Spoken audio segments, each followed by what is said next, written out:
ලංකාව මේ වෙලාවේ ඉන්නේ මාරම ක්‍රිටිකල් මොමන්ට් එකක. මිනිස්සු මාර විදිහට මහන්සි වෙනවා මේ වෙලාවේ අසරණලා ඉන්න මිනිස්සුන්ට උදව් කරන්න. ඔයා ගෙදර ඉඳන් මේක මේ වෙලාවේ බලනගෙන ඉන්නවා. ඔයා මාර මාසනාවන්තයි. මොකද ඔයාට බත් එකක් කන්න නැතුව ඉන්න තැනක් නැතුව වතුරට වෙලාව කකුල් ලබාගෙන ඇඳ මේ වහලේ වෙනකම්ම වතුර මේ වෙච්ච නැති කෙනෙක් නිසා ඔයාට මේක බලන්න පුළුවන්. හැබැයි ඔයාට ඒ තියෙන වාසනාව ඔයා අයුතු ලෙස භාවිතා කරන්න එපා. මේ වෙලාවේ මිනිස්සු උදව් කරන අයට ගරහන්න. කතන්දර කියන දේ කොහොමත් අහගන්න වෙනවා. ඒක මමත් මේ වෙලාවේ ඔයගලන්ගේ සල්ලි පාවිච්චි කරලා උදව් කරන කෙනෙක් විදිහට මම දන්නවා. සහ කතන්දර අහගත්ත කෙනෙක් විදිහට මම හොඳටම දන්නවා. හැබැයි මේ වෙලාවේ මිනිසුන්ට කතන්දර කියනවා වෙනුවට වැඩ ටික කරන්න දෙන්න. මොකද ඒ මිනිසු නිසා තමයි අසරණ වෙලා ඉන්න මිනිස්සු කන්නේ අඳින්නේ, බොන්නේ වතුර ටිකක්, බෙහෙත් ටිකක් ගන්නෙ, ඉන්න තැනක පරිස්සමට වහලක් යට ඉන්නේ. ගොඩක් වෙලාවට ඒ වැඩ කරන මිනිස්සු. මේ වැඩ කරන මිනිස්සු වර්ග කීපයකට බෙදෙනවා. එකක් තමයි අපේ ත්‍රිවිධ හමුදා මිනිස්සු. මේ මිනිස්සු ඒගොල්ලන්ගේ රස්සාවක් විදිහට කරත් ඒක ජීවිතේ පරදුර තියලා දැක්කම දැන් ඊයේ පෙරේද හෙලිකොප්ටරයක මිනිස්සෙක් නැති වුණා හමුදාවක් කෙනෙක්. ඉතින් ඒ මිනිස්සුන්ගේ ජීවිත පරදුර තියලා ඒක උදව් කරනවා. ඒකේ මිනිස්සු එක කොටාසයක්. අනිත් එක තමයි රාජ්‍ය ආයතන හරහා වෙන උදව්ව. ඒක රාජ්‍යයේ වගකීම කියලා අපි කියනවා. මොකද රජයක් හැම වෙලාවෙම රාජ්‍යයේ ඉන්න ලාංකිකයන්ට, ඒ කියන්නේ රටේ වැසියන්ට වග වෙන්න ඕනේ. ඉතින් රජය ඒක වගකීමක්. ඒක වගකීමක්. ඊට පස්සේ යුතුයකම් ඉෂ්ට කරන කොටස් ගොඩක් ඉන්නවා මෙතන. එකක් තමයි පළවෙනි සෙට් එකේ ඉන්ෆ්ලුවෙන්සර්ස්ලා. කන්ටෙන්ට් ක්‍රියේටර්ස්ලා ඉන්ෆ්ලුවෙන්සර්ස්. මමත් ඇතුළුව ගොඩක් අය. දැන් ගොඩක් අයගෙන් දැන් මම ඇවිල්ලා මට ලක්ෂ ගානක බේස් එකක් කියනකොට මට පුළුවන් එකම දේ තමයි මම පිටරට කියන කෙනෙක්. විශේෂයෙන් මම මාරාසරණයි. මට පුළුවන් හැබැයි ඒ ඉන්නේ ඌ නැවිගේට් කරලා යවන්න. ඉතින් ඒක නිසා තමයි මම පුළුවන්ගේ සල්ලි ඉල්ලුවේ. දැන් ගොඩක් අය ප්‍රශ්නයක් තියෙනවා. ඇයි ඔයාගේ accounts අයි මේ පෞද්ගලික accounts. ඉතින් බං ඒ වෙලාවේ රජයෙන් account එකක් තිබ්බේ නැහැ. ඉක්මනටම action එකක් ගන්න ඕන වෙලාවේ මම දැක්කේ බොහොම පොඩි පිරිසක්. ඉතින් ඒ වෙලාවේ මම කරේ මොකද්ද? මගේ අතේ තිබ්බ සල්ලි ටික දැම්මා. ඊට අමතරව මගේ account එකට සල්ලි දැම්මගෙන පුළුවන් අයට දාන්නකෝ. ඉතින් ඒ වෙලාවේ මගේ account එකට දාලා මගේ account එක හරහා වැඩ පටන් ගත්තා. මොකද මම නම් රජයෙන් ඒ වෙලාවේ මම හෙව්ව බැලුවා. මොකද එහෙම තිබ්බනම් ඒ වෙලාවේ මම කෙලින්ම ප්‍රොමෝට් කරන රජයේ account එක. අනිත් එක තමයි මම කේන්ති අරන් කියනවා නෙවෙයි just explain කරනවා මේ වෙලාවේ. මොකද රජයක් ආපදා වලට කළමනාකරණය කරන එක පොඩි වෙලාවක් යන දෙයක්. මොකද එකපාරට කියලා ඉන්නේ නැහැ අපි මේ දවස්වල ගම් වතුරක් යනවා කියලා. ඉතින් ඒ වෙලාවේ හදිස්සි එනවා. ඉතින් ඒ වෙලාවේ ක්‍රිටිකල් මොමන්ට් එකක් පටගාලා ක්වික් ඇක්ෂන් එකක් ගන්න පුළුවන් උනේ මම කීප දෙනෙක්ට. ඉතින් මමත් බැලුවා ඒ වෙලාවේ නම්බර්ස් මුකුත් නෑ. මම මගේ එක දාලා ගත්තා. කෑම හැදුවා දුන්නා කියලා. ඒක තාමත් කරනවා. ඒක නිසා තමයි දවස් 3ට මිනිස්සු විශ්වාසයෙන් මට සල්ලි දැම්මා. ඒ විශ්වාසයෙන් දවස් 3ට මේ වෙද්දි කෑම 4000කට වැඩිය දුන්නා. කෑම වලට අමතරව ඩොනේෂන් දුන්නා. ඒවා මේවා බඩු ගොඩක්. ඉතින් ක්‍රියේටර්ස්ලා කම්පැනිස් හැම දෙයක්ම ඒගොල්ලන්ගේ සෝෂල් මීඩියා කියන සමාජ මාධ්‍ය කියන මේක ඇතුලේ දාන්න එකක්. මම උදාහරණයකට මම ගන්න මිනිස්සුන්ගේ සල්ලි නම් මම ඒ සල්ලි වලට වග වෙන්න ඕනේ. මේ මිනිස්සුන්ට මම වැඩක් කරනවා කියලා පෙන්නන්න. නැත්තම් කොහොමද බං මේ මිනිස්සු මාව විශ්වාස කරලා දාපු රුපියල ගැන සතුටින් ඉන්නවා. මම මට රුපියල් 300 උප මිනිස්සුන රුපියල් 200 දුන්න මිනිස්සුන රුපියල් 500 දුන්න. ඒ මිනිස්සුන්ගේ අතේ තියෙන යුරෝ 2ක් දුන්න මිනිස්සෙක් ඉන්නවා මට. ඒ මිනිස්සුන්ගේ අතේ හැමෝටම තම හැකි පමණින් තමයි උදව් කරන්නේ. මොකෝ කෝටි ගණන් දැන් තව කොටසක් මම දැක දානවා මේ මුන් දෙන්නේ අනුන්ගේ සල්ලි කරකවලන්නේ. ඉතින් බං අනුන්ගේ සල්ලි හරි කරකවලා දෙන එකනේ වටින්නේ. මම ඩඩ්ලි සීරිස් නෙමෙයි. මේ මිනිස්සුන්ට පුළුවන් උපරි මගේ කැපැසිටි මම ඉච්චරම සල්ලි තියෙන මිනිස්සු නෙමෙයිනේ. මගේ කැපැසිටි එක හැටියට තමයි මම දෙන්නේ. මගේ කැපැසිටි එක අඩුයි නම් කැපැසිටි වැඩි තැනකින් හෝ කැපැසිටි අඩු පිරිස වැඩි තැනකින් එකතු කරලා දෙන්න පුළුවන්. සතේ තමයි එකතු වෙලා රුපියලක් හැදෙන්නේ. රුපියල් ගණන් තමයි කෝටි ගණන් වෙන්නේ. අපිට ඒ කැපැසිටි එක නැත්තම් අපිට තියෙන රුපියලේ කැපැසිටි එක නම් අපි දැනගන්න රුපියල් 100ක් රුපියලේ කැපැසිටි තියෙන 100ක් එකතු කරලා 100 එකතු කරලා එක තැනකට දෙන්න. මොකද කෑම පාර්සලයක් දෙන මනුස්සයට ඒ බෑනේ ඒ මනුස්සයට පාර්සල එකතු කරගෙන ගිහිල්ලා ගම් වතුර තියෙන තැනකට දෙන්න. එහෙම ඕනේ නැහැනේ. පාර්සල් 100ක් එකතු කර ඒ වැඩේ තමයි මම කරන්නේ. ඒක තමයි කෝඩිනේෂන් කියන්නේ. කෝඩිනේට් කරන වැඩේ තමයි මම කරන්නේ. ඒක මම විතරක් නෙමෙයි ඔය ගොඩක් ක්‍රියේටර්ස්ලා ඒක කරනවා. ඒක මේ කරනවා. ඒක හැමෝටම සැලුට්. මම දන්නවා ඔයගොල්ලෝ හැමෝටම කතන්දර අහන්න වෙනවා. ඒ කතන්දර අහන්න වෙනවා කියලා දැනගෙනත් තමයි කරන්නේ. ඊළඟ සෙට් එක තමයි සෝෂල් මීඩියා කිසි දෙයක් පාවිච්චි නොකර මේ වෙලාවේ උදව් කරන සෙට් එක. ඒ වෙලාව ගම්වල මිනිස්සු තරුණ සමාජ.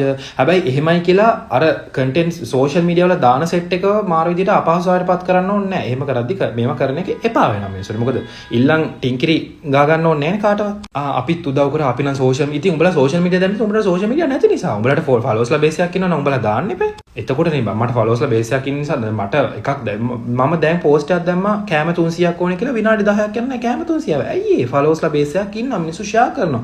ඒ වෙලාවේ කෑම එතකොට ඒක වෙන්නේ කවුරු හරහාද? ඒ කියන කන්ටෙන්ට් ක්‍රියේටර්ස්ලා හරහා. ඒක නිසා ඔයාලා සෝෂල් මීඩියා දැම්මත් නැතත් වැදගත් දේ මේ වෙලාවේ මිනිස්සුන්ට උදව් කරන එක. අනිවාර්යෙන් මතක තියාගන්න ඔයාලා පරිස්සම් වෙන්න. මොකද මේ වෙලාවේ ඔයාලා පරිස්සම් වුණොත් තමයි ඔයාලා කොඳුනාරටියක් විදිහට රට පුරාම මිනිස්සු උදව් කරන්නේ. ඔයාලගෙන් මිනිස්සු උදව් ලබන්නේ ඔයාලා පරිස්සම් වෙන්න. ප්‍රධාන දේ ඔයාලා පරිස්සම් වෙන්න. මිනිස්සුන්ට උදව් කරන්න සනීප ආරක්ෂක ද්‍රව්‍ය කෑම වතුර විශේෂයෙන් බෙහෙත් ඒ වගේම අත්‍යවශ්‍ය දේවල් ඒ වගේම කොට්ට මේ ටැඳ ඇතිරිලි වලං පවා ඉස්සරහට මිනිසුන්ට රීබිල්ඩ් වෙන්න ඕන වෙනවා. ඉතින් ඒක නිසා එක මොහොතක් නෙමෙයි මේක එක ක්වික් සැනින් දවස් දෙකකින් ඉවර වෙන උපකාර මේ ප්‍රොසෙස් එකක් නෙමෙයි මේක මාස ගාණක් ඇදලා යන්න පුළුවන් සමහර විට.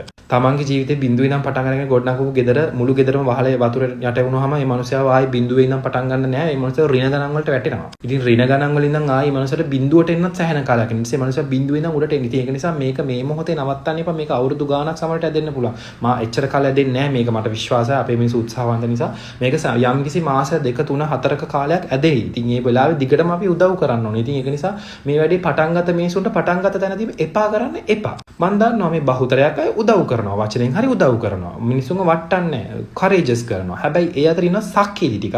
ඒ සක්කිලි ටිකට තමයි මේ වීඩියෝ එක දැක්කේ. සක්කිලි ටිකට විතර නෙමෙයි සක්කිලියෙක් ඔයාගේ යාළුවෙක් හරි ඉන්නවනම් සක්කිලියට සක්කිලිය කියලා බයින මේ වෙලාවේ බය වෙන්න එපා. එක මානුස්සයෙක් මම අඳුරන කෙනෙක්ගෙන් අහලා තිබ්බනේ මේ ඩෙම්පසන්ගේ නම්බර එක දෙන්න පුළුවන්ද රට එන විදිය. මම ඉතින් මොනවද මේ වෙලාවේ රට එන විදියද බං වැදගත් වෙන්නේ. අර ඒ වගේ කොමන් සෙන්ස් නැති අබ්බ ගොබ්බෙක් වෙන්න එපා. මිනිස්සු මෙච්චර අසරණ වෙලා ඉනකොට හරීම කිසි දෙයක් නොන ගන්න ජීවත් වෙන්න එපා. පුළුවන් නම් තමන්ගේ සමාජ වගකීම වචනෙන් හරි ඉෂ්ට කරන්න. ක්‍රියාවෙන් ඉෂ්ට කරන්න බැරි තත්ත්වයක නම් ඔයා ඉන්නේ. වචනෙන් හරි ඒ දේ ඉෂ්ට කරන්න. මොකද ඔයාලා හැමෝගෙම බ්ලෙසිංස් එකතු වෙලා තමයි මේ මුළු රටට මේක බලපාන්නේ. ඒක නිසා මම මේ වෙලාවේ කියන එකම දේ තමයි ඔයා උදව් කරන්න. හැබැයි උදව් කරන්න බැරි නම් උදව් කරන කෙනාව වටන්න එපා. වචනෙන් හරි දිරිමත් කරන්න. මොකද මේ මිනිස්සු හෙන කාලයක් මේක අල්ලගෙන ඉන්න ඕනේ. මේක දවසෙන් දෙකෙන් ඉවර වෙන දෙයක් නෙමෙයි නිසා. ඒක පුද්ගලයෙක් වේවා, ක්‍රියේටර් කෙනෙක් වේවා, ජාලයක් සමාජ මොකක් හරි මේ මොනවාද ඇසෝසියේෂන් එකක් වේවා, රජය වේවා, මේ හැමදේම පොඩ ලොකු එක්ස්පෑන්ඩ් වෙච්ච ලොකු කමියුනිටි එකක්. ලංකාව කියන්නේ එක ලාංකික කියන්නේ එක පිරිසක්. ඒක මේ වෙලාවේ වර්ග කරගන්න ඕනේ. සිංහල අය, දෙමළ අය, කළු අය, සුදු අය, අර උඩ අය, දකුණු අය, මේ වමේ අය එහෙම ඕනේ. අර පක්ෂයයි මේ පක්ෂයයි එහෙම නැහැ. පක්ෂ බේද මොකද ශ්‍රී ලාංකික කියන්නේ එක ජාතියක්. ඒ ජාතියම මේ වෙලාවේ අසරණයි. ඒක නිසා මුළු ජාතියක් විදිහටම තමන්ගේ ජාතියටම උදව් කරන්න. ඒක මේ වෙලාවේ වා වචනෙන්ද, එක රුපියලකින්ද, එක බත් පැකට් එකකින්ද, එක ඇඳුමකින්ද, ජංගියකින්ද අදාළ නැහැ. එක නැප්කින් එකක් දුන්නත් ඒකත් එක මිනිස්සෙක් පාවිච්චි කරනවා. ඒක මේ වෙලාවේ උදව් කරන එක විතරක් හිතේ තියාගන්න සහ හම්බෙන උදව් අනිසි ලෙස පාවිච්චි කරන්න එපා. වැඳලා ඉල්ලන්නේ හම්බෙන බඩු අනිත් පැත්තට වංචා කරන්න එපා. ඒ වගේ වංචාකාරයෝ ඉන්නවා මේ වෙලාවේ එළියට බහලා මාර පරිස්සමින් මේ දේ කරන්න. මොකද වංචාවක් කියන්නේ ලේවමනේ ගිහිල්ලා මැරෙන තැනට එන දෙයක් මේ වගේ වෙලාවක කරනවා නම් මොකද මිනිස්සු දවස් ගාණක් කන්න බොන්නවත් හරියට නැතුව ඉන්නකොට. ඒක නිසා උදව් කරන මිනිසුන්ට හදවතින්ම රෙස්පෙක්ට්. ඒ හැමෝටම අනන්ත සංසාරේ ඉඳන් කරපු පින් වලින් උන්ට තව ශක්තිය ධෛර්යය ලැබෙන්න ඕනේ. මට උදව් කරපු හැමෝටම ස්තුතියි. ඔයාලගේ සල්ලි හැම දෙයක්ම හරි විදිහට පාවිච්චි වෙනවා. මම අප්ඩේට්ස් දානවා හැම වෙලේම. ඒවා ගැන හැම දෙයක්ම මේ වැඩේ ඉවර කරාට පස්සේ ක්ලියර්ලි අත් දෙක පිහද ගන්නවා. මොකද මගේ අත් දෙක මං පිරිසිදුවට තියාගත්ත කෙනෙක් සහ අදටත් තියාගෙන ඉන්න කෙනෙක්. ඒක නිසා මේ වෙලාවේ මේ වැඩේ කරන්න දෙන්න. වැඩේ කරලා ඉවර වෙලා ඔයගොල්ලන් කතා ඔක්කොම අහන්න. මාව ජාත්‍යන්තර අධිකරණ මාව විතර නෙමෙයි ඔය ඉන්නේ උන් ජාත්‍යන්තර අධිකරණයට හරි අරන් යන්න. හැබැයි තනියම. සහ මේ වැඩේ ඉවර වුණාට පස්සේ රුපියලක් ගැන හරි ප්‍රශ්න කරනවා නම් හිතන්නකෝ උදාහරණයකට මට දාපු රුපියලක් ගැන ඒ රුපියලක් හරි ගැන ප්‍රශ්න කරනවා නම් මට දාපු ඒ අදාළ රිසිට් එක අරගෙන එන්න ඕනේ අනිවාර්යයෙන්. මොකද රුපියලක් හරි දාපු එකාගේ එපැයි රුපියල ගැන ප්‍රශ්න කරන්න. කොහෙවත් ඉන්න එකට ආමාරුවක් තියෙන විදියක් නැහැනේ. අන්න ඒ දේ හොඳට මතක තියාගන්න. මේ වෙලාවේ මිනිසුන්ට උදව් කරන්න දෙන්න, හරියටම කළමනාකරණය කරගන්න දෙන්න, වචනෙන් හරි උදව් කරන්න. තමන්ගේ ළඟ මේ වගේ වැඩකදී හරිම සාමාන්‍ය විදිහට හැසිරෙන කෙනෙක් හරි නැත්නම් මේ වැඩේ කඩාකප්පල් කරන්න හැසිරෙන කෙනෙක් හරි ඉන්නවා නම් තමන්ගේ සමාජ මාධ්‍ය ඇතුලේ, තමන්ගේ ගෙදරවට, තමන්ගේ ළඟක නෑදෑයක එයා ගැන ඔයා තේරුම් ගන්න. ඔයාට දෙයක් වුණත් ඔච්චරයි තමයි කියලා. යෝධ බල යෝධ ශක්තියෙන් මේ වෙලාවේ ලංකාවේ ඉන්න මිනිස්සු ටික ඔක්කොම කන්න බොන්න හම්බෙලා, ඉන්න තැනක් හම්බෙලා, දෙයනේ කියලා වතුර බහැලා ගිහිල්ලා ඔක්කොම දේවල් වෙලා ආයි මේ රට රීබිල්ඩ් වෙන්න ඕන කරන ශක්තිය දෙන්න. ඔයා මොන අවකාශයේ මොන විදිහට මොන තැනක තරාතිරමක ජීවත් වෙන මිනිස්සෙක් වුණත් at the end of the day ඔයාගේ රට ගොඩ ගන්න ඉන්න මිනිස්සෙක් විදිහට ඔයත් එළියට එන්න ඕනේ. මොකද ඔයත් ලාංකිකයෙක්, මමත් ලාංකිකයෙක්, ඔයත් ලාංකිකයෙක්. වර්ග මුකුත් එතනදී බෙන් වෙන්නේ නැහැ. එකම දේ අපි හැමෝම එකතු වෙලා එක එම් එකක හිටියොත් ලංකාව කියන්නේ ඕනම ව්‍යවසනයකින් ගොඩ ගන්න පුළුවන්. මගේ වගකීම මම පුළුවන් විදිහට ඉෂ්ට කරනවා. ඔයත් ඔයාගේ වගකීම ඉෂ්ට කරන. අපි හැමෝම එකතු වෙලා එකමුතුව වගකීම් ඉෂ්ට කරොත් මේ වෙලාවේ යුතුයකම් ඉෂ්ට කරොත් අපි හැමෝටම මේ අසරණ මිනිස්සුත් එක්කම ඉස්සරහට එන්න පුළුවන්. කාටවත් අනතුරක් වෙන්න එපා, නරකක් වෙන්න එපා කියලා ප්‍රාර්ථනා කරනවා. උදව් කරන හැමෝටම ආයි පාරක් සැලියුට්. ඔයගොල්ලෝ දිගටම වැඩ කරන් යන්න. කොයි වෙලේවත් කතන්දර වලට නම් නවතින්න එපා. නැවතුනොත් ඔයගොල්ලොත් පරාදයි, අපිත් පරාදයි, රටත් පරාදයි. හැමෝටම ජයෙන් ජය වේවා. පරිස්සමින් ඉන්න ගෙවල් වලට වෙලා.